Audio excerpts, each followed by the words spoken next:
Byewasubidwa ku Lugonvu'S show. Mu nsi tewali ayagalwa nga talina kyalina. Bw'onaafuna era bano abantu abagamba nze bannange tebanjagala, ekika tekinjagala kubanga oli mwavu. Kola ssente ekika kijja kwagala. Baganda bange banvaamu bonna tebanfaako kubanga oli mwavu bakwagaza eki?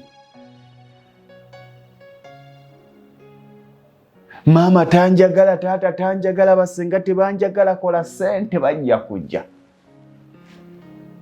Ojja na kumanya nti waliyo basenga be mutagatta bika. Bajja kunonooza eŋŋanda.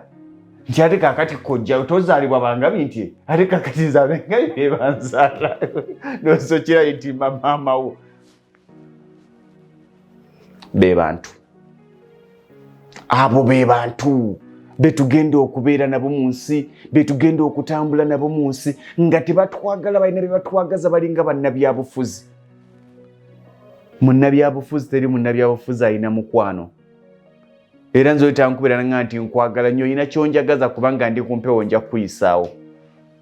Munnabyabufuzi mbunza oyo mubaka mukwano gwange alina kyakwagaza.